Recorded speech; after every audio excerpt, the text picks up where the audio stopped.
A paz do Senhor, meus queridos e amados ouvintes. Aqui quem fala é o pastor Arnold Barbosa, da Igreja Brasil para Cristo, em Formosa, Goiás. Agradeço a Deus pela oportunidade, a nossa pastora presidente, pastor Luiz, e também ao líder deste projeto de leitura bíblica, o nosso amado pastor Gedeon Júnior. Hoje, com muita alegria, nós iremos falar do capítulo 21 do livro de Êxodo, cujo tema é Os Direitos dos Escravos. Bem, logo no primeiro versículo diz assim: estes são os estatutos que lhes proporás. Irmãos, quando nós estudamos o Velho Testamento, especialmente essa constituição divina que Deus entregou a Israel ali por meio do profeta Moisés, nós podemos nos deliciar com a rica sabedoria divina que ele utilizou para reger, para administrar a nação eleita. Ao mesmo tempo, nós podemos contemplar as imensas revelações espirituais que se cumpririam em tempos futuros. Entretanto, muitas pessoas acabam desprezando estes textos sagrados porque não conseguem entender exatamente nada do que leem. E por não entenderem, a leitura acaba perdendo o interesse porque a leitura vai se tornando chata. Mas, para que você entenda melhor o Velho Testamento, especialmente essas leis de Moisés, que nós vamos ver a partir do capítulo 21, nós vamos nos recorrer a Jesus e os apóstolos ali no Novo Testamento para entendermos as duas melhores maneiras de compreendermos como interpretar o Velho Testamento e as leis de Moisés. Em primeiro lugar, nós devemos extrair das Escrituras lições que se aplicam diretamente à nossa realidade humana. Ou seja, nós devemos entender que toda a Escritura ela é inspirada por Deus, ela é útil para o ensino, para a repreensão, para a correção e para a educação na justiça, a fim de que o homem de Deus seja perfeito e perfeitamente habilitado para toda boa obra. Nós vemos isso em 2 Timóteo, capítulo 3, versículo 16 ao 17. Agora nós podemos entender melhor, por exemplo, o porquê que Deus criou todos esses estatutos, essas leis para a nação de Israel. Bem, irmãos, Deus queria ali estabelecer uma nação que fosse ali o seu representante legal na terra, uma espécie de nação missionária. Por essa razão, o nosso Santíssimo Deus, ele queria ser representado, obviamente, por um povo santo, na sua maneira de viver. Israel deveria ser um testemunho vivo da vontade divina ao mundo. Até porque, irmãos, nós sabemos que a sua maior missão era cumprir a promessa de Deus a Abraão, que era a promessa de abençoar todas as nações da terra, conforme está em Gênesis capítulo 18, versículo 18. Por isso, o nosso Deus, ele queria uma adoração diferenciada para não ser confundido com os falsos deuses. Quando nós olhamos, por exemplo, ali para Êxodo capítulo 20, nos versículos 22 ao 26, nós percebemos que até o altar de sacrifícios teria que ter um formato diferenciado. Enquanto os altares das nações eram feitos de pedras lavradas, o altar do Senhor ele deveria ser feito da forma mais natural possível. Ou ele seria de pedra rústica, da forma como se pegasse na natureza, ou o altar poderia ser simplesmente de terra.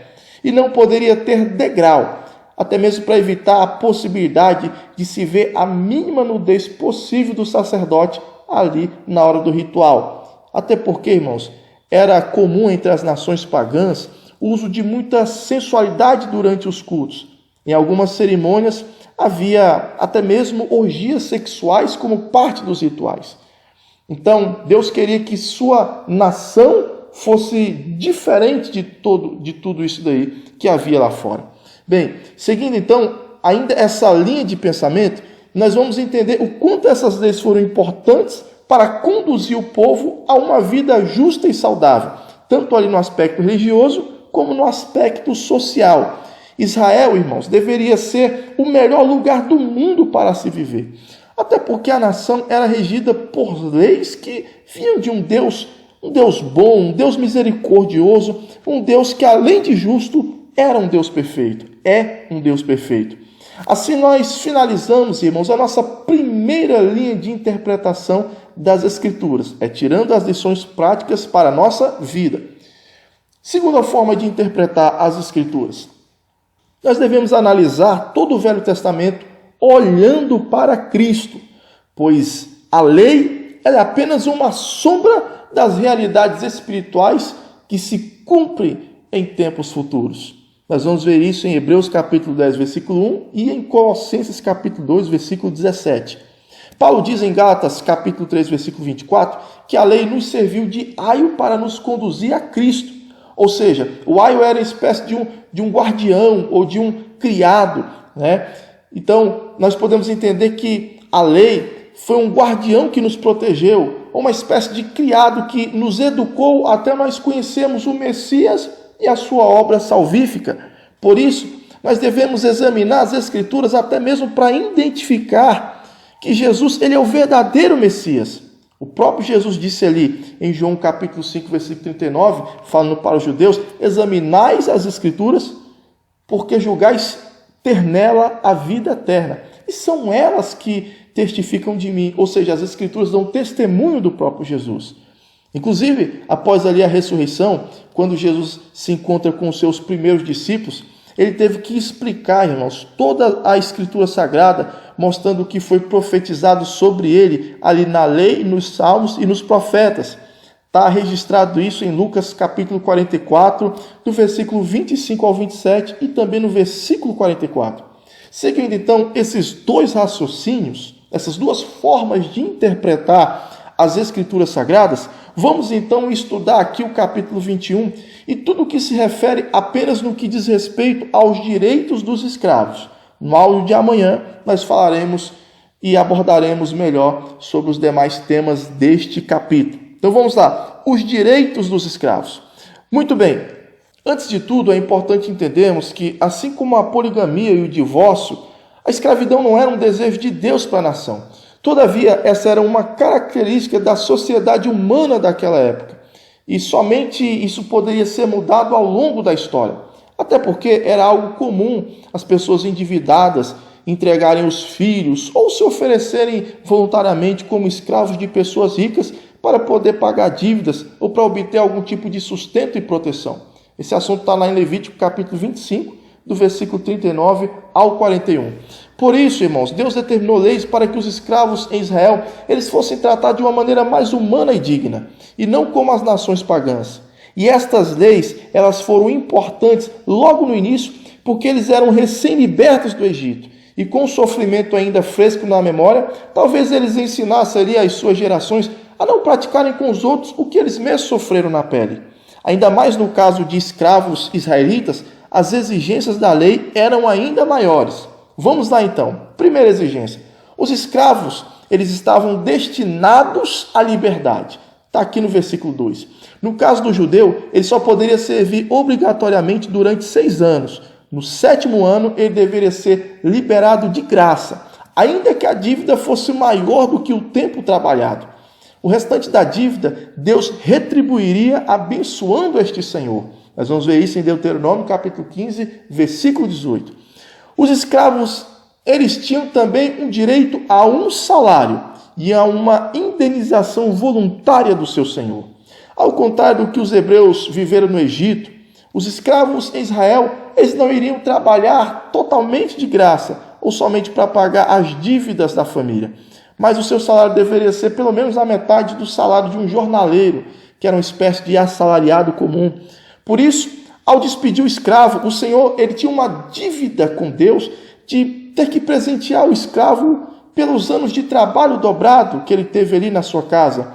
E com um pouquinho daquilo que o Senhor lhe abençoou, seja nos rebanhos ou nas plantações, ele deveria presentear aquela pessoa que ele estava dispensando. Está lá em Deuteronômio capítulo 15, versículo 12 ao 18. O escravo, ele não poderia ser vendido a uma nação estrangeira. Vamos ver isso aqui no versículo 8. Se um estrangeiro prosperasse na terra de Israel, ao ponto de ter condições de comprar escravos, ele poderia até comprar um escravo israelita, mas na condição de não poder vendê-lo a uma terra estranha. Nesse caso, haveria a possibilidade de um resgate ali por parte de um parente mais chegado que tivesse condições de pagar, por exemplo. Nós vamos ver isso em Levítico capítulo 25, do 45 ao 52. O escravo, ele não poderia ser maltratado, nem castigado duramente ou tratado com tirania. Os escravos deveriam ser tratados de forma digna, como um trabalhador comum ou empregado residente que está ali temporariamente. Até porque, irmãos, o escravo israelita, ele é primeiramente servo de Deus e depois do homem. Levítico capítulo 25, do 39 ao 43. Por isso, se alguém espancasse o seu escravo com a vara e ele morresse por causa dos ferimentos, este senhor seria punido. Mas se o escravo sobrevivesse em até 2 dias, o senhor ficaria livre do castigo. Está lá nos versículos 20 e 21 desse capítulo. Ou se um escravo ou escrava tivesse, por exemplo, um olho ferido, cego ali pelo seu senhor, ou um dente arrancado, ele deveria ter o direito à liberdade e podia sair de graça dali na hora que ele quisesse. Vai estar ali nos versículos 26 ao versículo 27. O escravo, ele tinha direito a um dia de descanso semanal. Nós já vimos isso em Êxodo capítulo 20, versículo 10. Isso era um direito também que era exclusivo em Israel, pois tanto no sábado como nas festas sagradas, os servos e servas tinham o direito de participar dessas celebrações como se fosse um judeu livre, porque na realidade todos eram livres no Senhor. Deuteronômio capítulo 12, versículo 12 e versículo 18. O escravo, ele tinha o direito de constituir família. Está nos versículos 3 e 4. O escravo poderia levar a sua mulher e filhos para viver com ele na propriedade do seu senhor. E ao terminar ali o tempo de sua servidão, ele poderia ir embora com a família. O escravo só não poderia levar a esposa se ela fosse uma escrava que ele conheceu ali dentro, ou que recebeu do seu senhor. Inclusive, os filhos desse relacionamento pertencem ali ao seu senhor. Mas daqui a pouco eu retomo esse ponto. No caso das escravas, elas eram protegidas contra abusos sexuais. Versículos 8 ao 11. Ninguém poderia cometer abuso sexual contra uma escrava. Se o senhor lhe desejasse, ele teria que desposá-la, ou seja, fazer um contrato de casamento. Com isso, ela ganharia a condição de esposa. Ou se o filho se apaixonasse por uma serva, ele deveria fazer o mesmo. Nesse caso, a escrava seria agora nora do seu senhor e por isso ela deveria ser tratada como uma filha. Mas se o senhor der outra esposa ao filho, ele não poderá se descuidar dos direitos da primeira esposa com respeito à alimentação, ao vestuário e também à intimidade sexual. Se qualquer um desses direitos fosse violado, essa mulher ela poderia sair dali como uma pessoa livre. O escravo, irmão, se quisesse, ele também poderia permanecer na casa do seu senhor após a sua libertação. O que leva, irmãos, um escravo a abrir mão da sua liberdade para permanecer servindo um senhor humano? Vamos ver agora nos versículos 5 e 6. Primeiro, o escravo, irmãos, ele poderia permanecer se ele declarasse publicamente que ele ama o seu senhor e deseja continuar servindo voluntariamente. Isso acontecia quando o escravo era bem tratado e às vezes ele era considerado como um filho naquela casa. Por isso ele preferia permanecer ali sob a proteção e os cuidados do seu senhor, na segurança da propriedade, ao invés de enfrentar as dificuldades do mundo lá fora e tentar construir ali a sua vida com liberdade. A segunda razão do escravo resolver abandonar a sua liberdade era porque ele amava a sua família que ele constituiu ali dentro e não queria abandoná-los. Abrir mão da mulher e dos filhos que ele adquiriu ali dentro em troca de sua liberdade não era uma tarefa fácil. Nesse caso, muitos preferiam continuar escravos para sempre do que aguardar uma possibilidade de resgate ali no ano jubileu. Em ambos os casos, quando o escravo tomava a decisão de servir o seu senhor para sempre, mesmo após cumprir os seus dias de servidão, ele era conduzido até os juízes na porta da cidade. Perante todos, o seu senhor lhe furava a orelha com uma só vela, que é uma espécie de um instrumento pontiagudo. Assim, ele seria declarado servo para sempre, pois ele ouviu a lei do Senhor, que lhe dava o direito à liberdade, mas ele voluntariamente desprezou essa liberdade para continuar sendo escravo. Nós temos aqui, irmãos, uma tipologia clara que se cumpre em Cristo. A escravidão é uma das melhores tipologias que nos falam sobre coisas espirituais. Pois vindo o Filho de Deus ao mundo, todos nós seríamos livres do domínio do pecado. Jesus disse em João capítulo 8, versículo 34 e 36, em verdade vos digo, todo o que comete pecado é escravo do pecado. Se, pois, o Filho vos libertar, verdadeiramente sereis livres. E foi isso que aconteceu. Jesus ele pôs fim ao nosso tempo de escravidão quando morreu por nós na cruz do Calvário, para que não fôssemos mais servos do pecado e nem dominados pelos maus desejos da nossa carne. Está lá em Romanos capítulo 6, versículo 14. Por isso, o apóstolo Paulo diz em Gálatas capítulo 4, versículo 7, da seguinte forma: agora você já não é mais escravo, porém filho, e sendo filho, Deus lhe tornou herdeiro. Aleluia! No entanto, muitas pessoas, mesmo conhecendo essa liberdade que recebemos pela fé em Jesus, lamentavelmente desprezam esse direito e acabam jogando no lixo a oportunidade de serem libertas de seus pecados e de servir apenas o Deus único e verdadeiro. Mas por que isso acontece? Por incrível que pareça, pelas mesmas razões do escravo israelita. Então vamos entender isso melhor. Primeiro, porque essas pessoas elas não querem abrir mão do mundo e do seu sistema pecaminoso.